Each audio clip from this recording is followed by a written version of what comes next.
Well, hello, Archibamis. Oh, hello, Stevie Mans. How goes it? All the better for seeing you yesterday. Likewise, it was a pleasure to watch the episode yesterday in your beautiful home as I already begin to flop sweat here in my tiny Brooklyn apartment. It's only been 4 seconds since we turned the fan off. Archie joined me at my humble abode to watch Star Trek in surround sound. Yes, truly a different experience than watching on one's laptop with headphones in. Some would say scary. No more tinny audio for you. Boom, No. boom, boom, boom. Lots of booms, bangs, explosions happening. And directional stuff, too, which is pretty exceptional. It's my favorite, watching my dogs try and figure out where sound is coming from. Is someone at the door, or is it just the TV? Who knows? Who can say? Well, welcome to you, dear listener, to Set Phasers, a highly logical Star Trek podcast with we, your hosts. With we, your hosts, Stevie Mans, and... Aki Vermees. Well, Aki, we are here to talk about Star Trek, Strange New Worlds, Episode 6, Lost in Translation. Shall we start the show? Yeah, start the show already. Set Phasers, a highly illogical Star Trek podcast.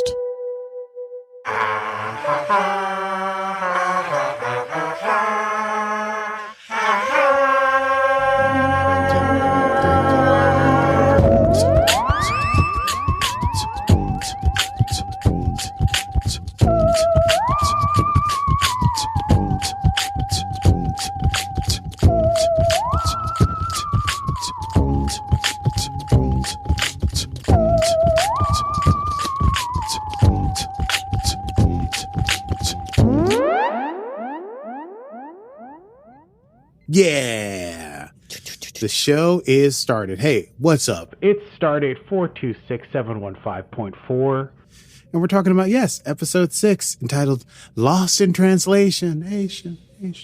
And a pretty fun episode. Always love a little linguistics style episode. This didn't get like super crunchy linguistics, but it had a cool aha moment in it and some wonderful interpersonal stuff. So I think all in all, a nice solid episode. Not too much shenanigans, alas. Sadly, but there's more shenanigans. I think next episode... I believe... Oh, it's to you. You're wiggling your eyebrows like you know something. Am I? Spoiler alert. Spoiler alert. Haha. Well, next episode is the crossover with Lower Decks. Oh, is it really? Yes, it is. Holy moly. I thought that would be the last of the season. Well, this is a nice, fun thing to know. And you know I hate spoilers, but that was a nice spoiler. That was a rare, fun spoiler that makes me look forward to next week. Okay, well, let's run this thing down. It's time to run it down. Can you run it down for me? Tell me what just happened. Can you run it down for me? Okay, dig it. The Enterprise is at Bannon's nebula. The USS Farragut is there, and it's a nebula. It's like a gas cloud that's full of like gas deuterium. And so Starfleet has been trying to build this deuterium refinery that sucks in the gas, takes out the deuterium, and it makes basically starship fuel. And they've been having some trouble getting it together, so they send in Starfleet's finest, and Pike is made the fleet commander of the Enterprise, Farragut, and the refinery to get these things together. So Pike is on deck on the bridge pontificating, and Uhura is spacing out as he's talking, and he realizes it, and she says, look, I haven't gotten much sleep recently. And he's like, hey, thanks for organizing everything, but don't burn the candle at both ends. And she's like, sure enough. But then she receives a message from the folks on the refinery saying that they're ready for the Enterprise to send their science stuff over, their engineering stuff. Una comes onto the bridge, congratulates Pike for his promotion, and says, I hope I didn't miss the speech. And he was like, well, I was just doing it, but Uhura fell asleep. Spock notes that as well as the nebula being possibly a future depot for Starfleet ships to refuel, it's also right on the edge of Gorn space. And so perhaps that is the reason for the mission as well. Spock also knows that the Enterprise could collect some deuterium of its own in its ship, so Pike tells Ortegas to, hey, go find some deuterium in that cloud and do some laps. And as they're doing that, Uhura gets a strange kind of signal, and she tries to share it with the rest of the crew, but it's not in the logs. It's nowhere in the logs. And so it's like, did she hear it? Was it recorded? And so she decides she's going to do a full diagnosis of the communication system, even though she's super duper tired. So she goes down to the nacelle to do repairs that she learned from Hemmer. She has a video, an instructional video that helps her reboot the whole comms system. That's when the new chief engineer, Pelia, comes over and questions her and says, hey, you don't ever talk to me. You never say hello, and you didn't welcome me on the ship. And Uhura's like, hey, welcome to the Enterprise. Sorry, I've just been so busy. And then Pelia's like, no, it's probably because of Hemmer. And she's like, yeah. And then Pelia's like, oh, Hemmer, he was one of my best students. Actually, I'm only saying that because he's dead. He was just fine. And they have that moment. Then Uhura returns to work. Meanwhile, Pike sends Una down to the refinery because Starfleet believes she's the one that can whip this thing into shape and get this thing finally off the ground. She's happy to clean up other people's messes. Uhura, after doing whatever she had to do in the nacelles, gets into the turbolift, turns around, and hears that crazy signal again, and sees a zombie Hemmer in the turbolift with her that snarls and lurches for her. Then we go to the credits, obviously. In sickbay, Uhura's there to be like, hey, what happened? And Benga's like, I think you have some slight deuterium poisoning, which can cause basically hallucinations. And also he sees that she hasn't been getting a lot of sleep recently, which can apparently make deuterium poisoning even worse. So he orders her to rest before she can return to work. And that's a thing that a doctor on a Starfleet ship can do. They pull rank above even the captain if they have to. Uhura remains worried that it's something more, but she follows orders. On the refinery, Una and Pella are locking horns. They're not really getting along. And Pelia is saying that, oh, something feels wrong. I feel it in my bones, an intuition. I got to feel it. It smells bad. And Una's like, I don't usually depend on my smell to know when things are wrong with machines. So get back to work and don't do anything without telling me. And Pelia's like, yeah, sure, boss. Sure. Meanwhile, Uhura, who's been resting, wakes from her sleep and stands up and finds that she's not in her cabin anymore. She appears to be out of doors in a beautiful forest by, I think, a lake, and turns around. There's a plume of smoke rising from the woods and some sort of distressing situation. And then she wakes again for real. Now, this is when the surround sound really started to freak me out, because now it's like, okay, there's going to be jump scares and things like that. But did Stevie care? No. Stevie turned the sound up louder. You did. And I am still jumpy about it. Meanwhile, yes, I know. Meanwhile, James T. Kirk beams aboard from the Farragut, as we may remember from the future jump of last season, and also the pastward jump of earlier in the season with La'an. Kirk is still serving on the USS Farragut. He's recently been promoted to first officer. He beams aboard the Enterprise to chat with his brother, Sam. And Sam's like, hey, do you want a tour? And Kirk says, yeah, as long as it ends in the bar. They go to the bar. They're trying to have brother time, but there's a little bit of resentment there from Sam, who feels like their father, George, thinks of the younger Jim as being more of the Starfleet officer to be proud of. Sam is a xenoanthropologist, a sciencey head, little blue shirt. And meanwhile, Kirk is now the youngest ever first officer in Starfleet history, breaking the record of, guess who? George Kirk. So things don't go too well between the brothers, and Sam winds up storming out. And that's when Uhura shows up. Actually, she interrupts Spock and Chapel, who have a brief little drama as they're playing three-sided chess and deciding whether or not to, I guess, declare officially with HR, with Starfleet HR, with SFHR. I believe that's what it's got to be called, about their relationship, disclosing their kissy, basically. And, well, Spock's like, should we do it? And Chapel's like, well, maybe it's a bit early. She references Schrodinger's cat in the sense that to try and look at the cat is to maybe make it take a state that one doesn't know, whereas if you don't look at it, it could be both living and dead, which is the Schrodinger's cat thing. And Spock's sort of, okay, I guess that works. So you're saying don't tell people so we don't have to figure out what this is. And anyway, Uhura shows up and she's like, hey, just want to let you know, even though I have doctor's orders and I'm supposed to rest, and even Chapel's like, you're supposed to be resting. She's like, I don't think it's deuterium poisoning because I heard the first signal before I went to the nacelle, before I could have gotten deuterium poisoning. So what do you say about that? Isn't it logical? And Spock's like, that is logical. But then Chapel's like, you really should just go get rest. She's like, the last thing I want is rest. And then she heads over to the bar and she gets a brandy, and that's when she meets Kirk, whose brother is just stormed out. Kirk and Uhura meet for the first time. She thinks he's hitting on her. He might be. This is Kirk, after all. 2 birds, 1 stone, right? He's like, you need help, but also, hey, foxy lady. Kissy. Oh, yeah, that's right. I do like that. Well, in the That's offing. That drop is really worth it. He says maybe she needs a friend, and she says, the last thing I need is friends. And she storms out with her taking only a sip of her brandy, which I found personally frustrating. But once she reaches the corridor, the lights are out and flickering, and there's bloodied people everywhere, and she turns around, and there's herself with a menacing face, and she has to fight herself in this darkened corridor, and they exchange a few things, and then she finally gets a hit off on herself, only to find out that she was once again hallucinating, and she hit none other than James T. Kirk in the nose, and his nose is all bloody and messed up. And he's like, I told you I wasn't trying to hit on you. And she's like, oops. So she, instead of going to sickbay and having to fill out all the paperwork for hitting a superior officer, Kirk's like, why don't we just go back to your place, but not in the kissy way. And she's like, I've got one of those skin healer dealies. So she fixes his nose, and Kirk's like, hey, everyone else may think that you're just suffering from exhaustion, but I believe you that maybe there's something else going on here. And he says, he asks if he can take her medical records to his chief medical officer on the Farragut. She says, okay. He says, I'll be right back, and don't punch anyone while I'm gone. Meanwhile, on the refinery, Una and Pelia continue to lock horns or lock heads. I don't know. They're at loggerheads. That's what I want to say. And Pelia has disregarded sort of the spirit of Una's orders. But in so doing, she discovers that there is sabotage.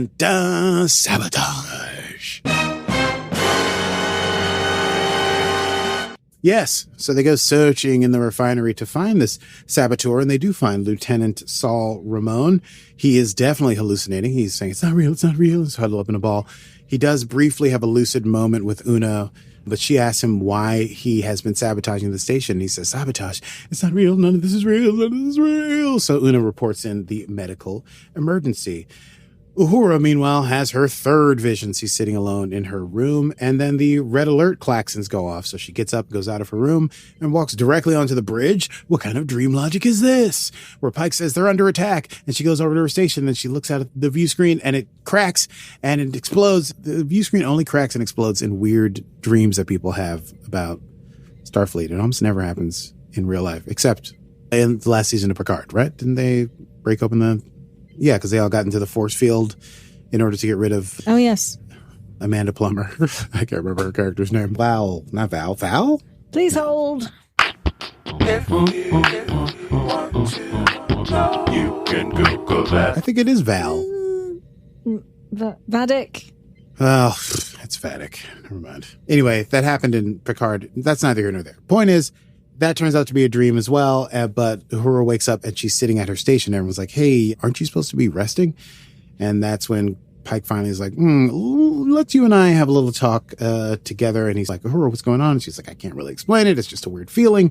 And he's like, I gotta know. I'm trying to help you, not only as your captain, but as your friend. And as they're having that conversation, Kirk shows up once again. He congratulates Pike on becoming fleet captain, and then says, I was looking for Uhura because he has reports of Lieutenant Saul Ramon having had acting weird, as if he had hallucinations the day before by friends on the Farragut. So they all rush down to sickbay where Ramon is, and he's unresponsive to questions because Mbenga says he has significant damage to his speech and language centers of the brain. Then both Ramon and Uhura hear the sound, and Ramon freaks out, grabs a medical tool, slashes Mbenga, and runs off. Everyone makes sure Mbenga's okay. Then Pike takes a security person and goes after him, and they go after him in 2 teams. Pike and his security person find an injured crew member outside of Astrometrics, and then La'an catches up. The lights are out, and La'an says that Ramon must have cut the power to this part of engineering, so they have the unnamed crew person stay with the other injured crew person, and they go off in the hunt. Meanwhile, Kirk and Uhura are also looking for Ramon, but Uhura has another vision of the walls kind of closing in on her, and she decides, you know what, probably not a good idea for me to be out here. I'm going to head back to sickbay alone. Kirk, you go on. La'an and Pike then meet up with Kirk. We know from episode 3, La'an and Kirk have history that Kirk knows nothing about. Also, it's history in a different timeline. They have history. I wrote that in my notes. But they continue to search. Meanwhile, Uhura, on her way back, still with a phaser, finds a blood stain near the entry to the nacelles. She calls it in, but she heads in instead of waiting for backup to arrive. And she finds Ramon at the console. She attempts to reason with him to prove that she is not a hallucination, whatever he may be seeing around her. But he almost seems to come over to her side, but then freaks out and does his own thing. So she has to try and stop him. They fight each other. She gets disarmed. He pushes her away. She falls into Kirk's arms as he hits a button. Kirk does an emergency transport. The nacelle fuel pod area explodes, and Ramon is jettisoned out into space, dying. So we get back to sickbay. 2 people are dead, Ramon and the officer they found injured on the floor. Mbenga's in surgery. And there's still a lot of things going on. Uhura wants to be confined to quarters. Pike doesn't think it's going to be that bad. He says the Starfleet's given permission to look at Lieutenant Ramon's personal logs. Maybe there's something that can help Uhura. Meanwhile, La'an and Kirk have a brief conversation outside of sickbay. Kissy, kissy, what? But no kissy, kissy. They don't even get into each other's personal space. But sort of they talk to each other about life, the universe, and everything. And Kirk says, I didn't know Uhura before this, but she seemed like the kind of person who has trouble asking people for help. And La'an's like, and you're the kind of person that cannot help but help strangers. And then Jim talks about his dad working in Starfleet and how it is to be a kid and wonder why his dad did so much stuff for strangers, maybe not enough for kids, but now he gets it as he's an older adult. La'an also gets it. And then they part ways, having built a little bit of a rapport avec each other. But Kirk reminds her, hey, you still owe me that drink. Yeah. Back on the refinery. I spelled refinery wrong. Una and Pelia are still not getting along. And Pelia's like, what's the deal? Why do you hate me so much? And Una's like, no reason. I don't hate you at all. And Pelia's like, that's malarkey. Of course you hate me. And Una's like, it's because you're sloppy and you're loose with protocol and you don't follow orders. You're a space hippie. And Pelia's like, I've been called a lot of things. Space hippie is a new one, but I don't think that's it. I think it's something more. I think it's you hide behind protocols because you don't like anyone questioning your decisions. And then Una pulls rank. She's like, hey, why don't you just get your job done? And Pelia's like, okay, fine. I'll do it. She smiles. And she says she'll have the station online in a few hours. Meanwhile, Una and Kirk are in Una's room reviewing Ramon's files and listening to him talk about things that he's seeing. Uhura is worried that she's going to suffer Ramon's fate in maybe a day or so. Kirk suggests a break and to have some cookies, and Uhura does not like this, and he tries to make a joke about it, and she's not happy about that. But then she does open up about the shuttle accident with her parents and her sibling, and also Hammer dying, and how she has a fear of losing people, and she can't face death, and it's really scary for her, and how can she be in Starfleet if she can't face death? She doesn't even look at photos of her family anymore because it reminds her of that pain. And Kirk says, hey, remembering them is the only way to combat the deleterious effects that death has on the living. He doesn't say that. He says, quote, you can let death win, or you can fight back. Hold on to them. So then he goes to get cookies. Uhura watches the video of Hammer again. Hammer mentions, hey, you got to dial down the subspace antenna, or you can burn out the receiver. Oh, she has an idea. Eureka! So she goes running into the corridor. She runs into Kirk, who has the cookie. She's like, forget about the cookie. I think it could be something about a message. There's a species, and maybe they're burning out the thing. And he's like, what? A new species? And he's like, oh, crap. You want to go talk to Sam, don't you? And she's like, we got to.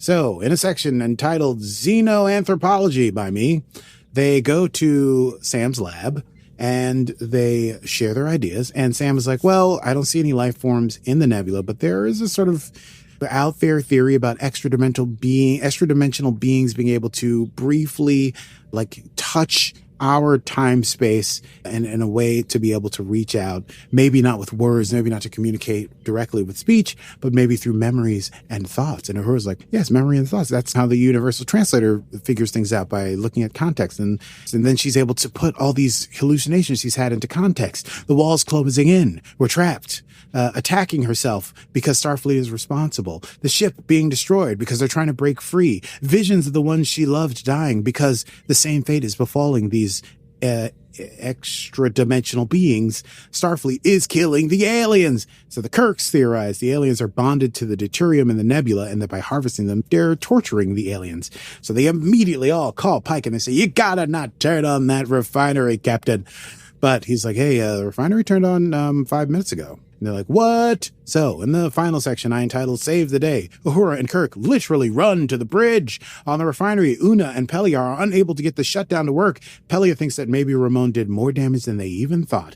Uhura hears that gunk sound. She has that vision again of the forest and the smoke thing, and she turns around. She's a shuttle, so we know this is her. She didn't see this, but this is a communication of the memory of her parents and brother dying in that shuttle. Then she's like, "I gotta push through this," and she arrives on the bridge. Having pushed through that, she sees a zombie Hemmer standing near the captain's chair, and she's like, "You guys," she explains the whole thing to him and to Pike, and Pike's like, "Are you sure about this?" And she's like, "I'm certain we have to shut it down," but Pike's like, "We can't shut it down, Captain." So Uhura's like, "You got to do an emergency evacuation." So they vent all of the deuterium for the Enterprise and the Farragut, and then blow that station up. Otherwise, we're killing these creatures. So Pike sees Uhura is adamant, looks at Kirk. Kirk's like, she knows what she's talking about. They do it. They blow up the station. Uhura looks over at her hallucination. It's a healthy, happy Hemmer who smiles. Healthy, happy Hemmer. He smiles. And then he fades away. They did it. Oh, I just hit my microphone. They did it. And Pike says, "I'll take the heat for this," or put the heat on a brash first officer who was running around my ship. But he orders Uhura first to hail Admiral Nagawa on a private channel so he can explain this whole situation to him, and then orders her to get some sleep. Una and Pelia are on the shuttle back from the refinery, and Una says the reason that she's mad at Pelia is because she got a C in Starship Maintenance when Pelia was her instructor, and Pelia says that C was well-deserved, and that's not why you're mad, because Hemmer died, and I'm here replacing him, and it dredges up sadness. And Pelia's like, I know what that's like. As long as I've lived, I've experienced it too many times, but if you want it to be about the sea, I will not contradict that. And they come to a silent agreement that they understand, if you guys my drift. Denouement. Kirk and Uhura are having a drink, and Uhura is showing Kirk photos of her family. What was that? Denouement? Denouement. Yeah, denouement. And ending. Don't look at me like I'm crazy. I'm looking at you like you're so intelligent, and I am but a lowly person who is not as educated as you. Your looks for "Are you out of your mind?" and "Gosh, you're so smart" are very similar. It's so strange. Yeah, it's true. And I was speaking French. Okay? So there's a lively jazz band. We all think of Riker. Uhura is showing Kirk pictures of her family. They toast to powering through. Sam shows up. He's like, "You know what? I've thought about everything. I think we can bury the hatchet. I'm so proud of you for becoming the youngest first officer in Starfleet history." Then they stare at each other for a very long time because Sam is expecting Kirk to apologize, and Kirk doesn't know what Sam wants him to apologize for. And Sam finds this very upsetting. And so once again storms off. And as Kirk is saying, and that's Sam, just Sam being Sam, and he can be a bit frustrating, Spock shows up and goes, "Yes, he could be very frustrating." And so Uhura introduces Kirk to Spock.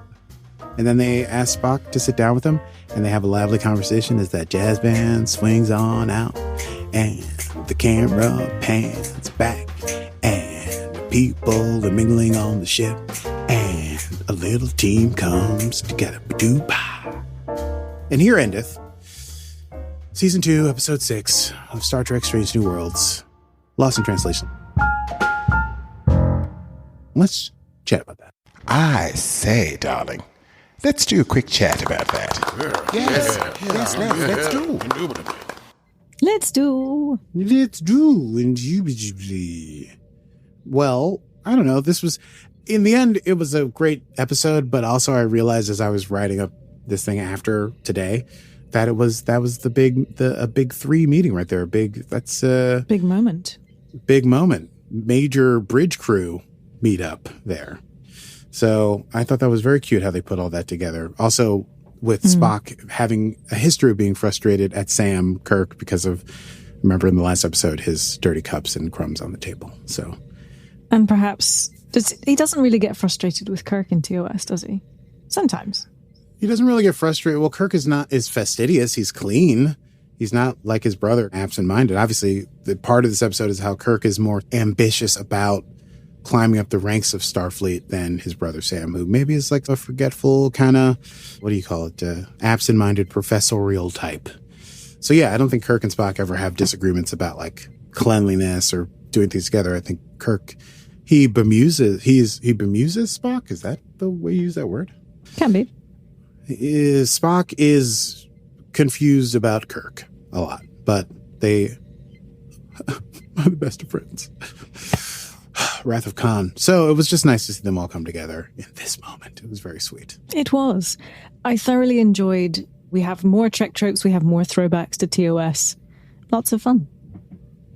Lots of fun. I enjoyed this burgeoning possible romance between Kirk and the offspring of his future nemesis, between La'an and James D. Kirk. It'll be a confusing thing if they actually do get together and then he's fighting Khan, but he never mentions La'an in TOS or the movies. Anyway, it doesn't matter. Who cares? But I like their vibe. I think it could be a good moment. What are your thoughts? I'm just having a moment trying to figure out the timing of when Kirk and Khan meet. It's season 2? Maybe season 1 of TOS. So it's after Kirk is, obviously, he's running the Enterprise. There's no La'an Noonien Singh as the chief security. But La'an knows who Khan... Yes, because she almost... she didn't kill him. That was this plot that she foiled. I think everyone knows who Khan is because, remember, he is the one who staged the whole, like, genetics wars in the 21st century, but then was banished to Botany Bay or whatever. Yeah. So we know who Khan is, but we don't know that he's alive. Yeah. Okay, so the eugenics wars have happened. He's been banished, so she doesn't know what's next for the Khan. Okay. She has no idea. Khan! Anyway, maybe they'll get together. Maybe it'll be a sweet little get-together there. La'an needs somebody. Everybody needs somebody sometimes. Everybody needs a laugh sometimes. What else happened in this episode that was cool? Oh, Pelia got some fun in there. Pelia got some fun and her little tete-a-tete with number 1. Yeah, she will not be intimidated by number 1 like basically everyone else at Starfleet is. And also express some empathy. And I think Pelia also connected with Uhura early on in the episode. So it's beginning to comfortably assume a role on the Enterprise that is not merely antagonistic or, I'll use the word again, bemusing. The way they brought Hemmer back, and I remember when Hemmer sadly died, they said this was not the last we would see of Hemmer. So this is clearly one viewing, one callback, one flashback, if you will, of Mr. Hemmer. I wonder how else they'll do it. Well, he fell to a frozen death off of a cliff during the Gorn attack. So maybe he's alive somewhere. I don't know. He's also, wasn't his species telepathic? There's lots of options for ways to bring Hemmer back. This is Star Trek we're talking about. The transporter accident, any number of things could happen. But it was really nice to see. I almost called him Bruce Hemmer. It was nice to see Hemmer again. Hemmering. Can't touch this, as I said every time he was on screen last night. You did say that every time. I know, it's a real problem, but hey, usually there's not someone there to hear it. Yeah, it was a great episode. Well, that said...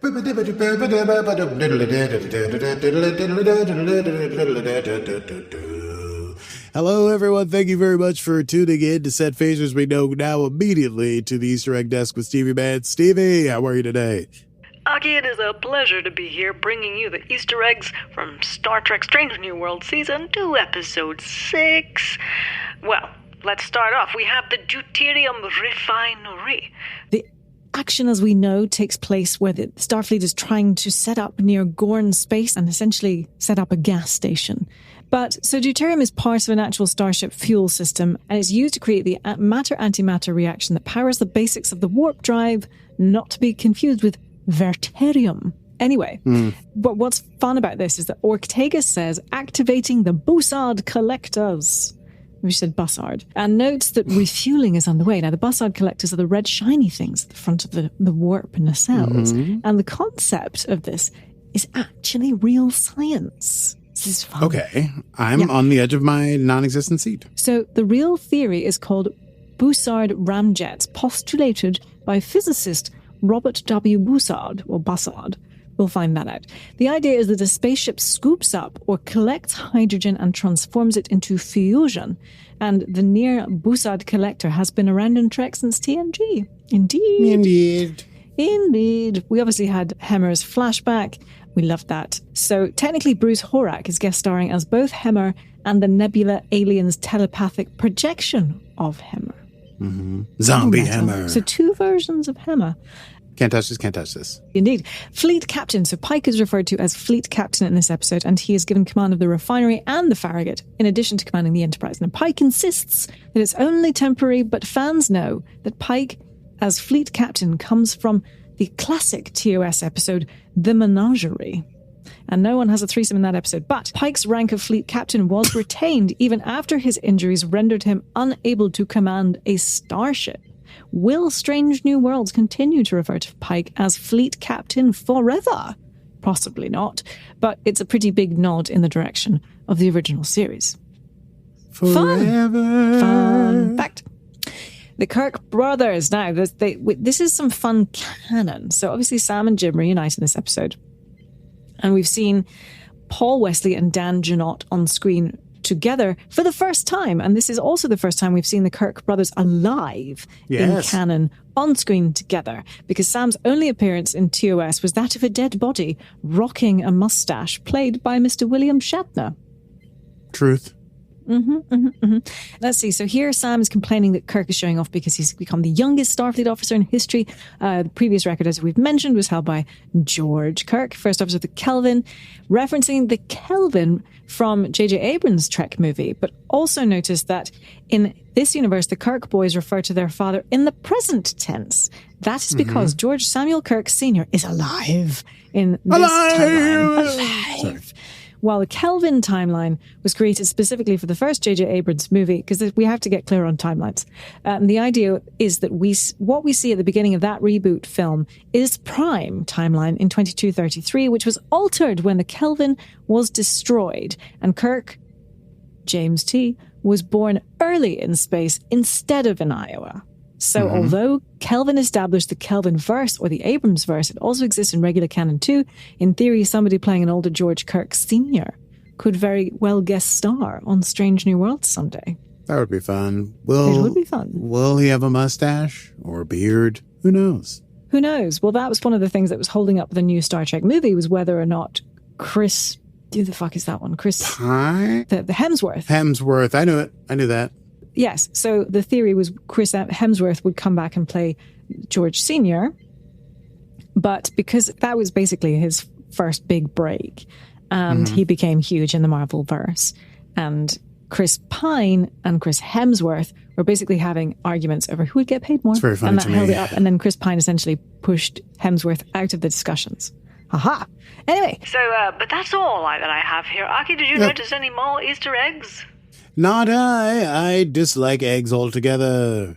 Let's move on to quotable moments. Quotable moments.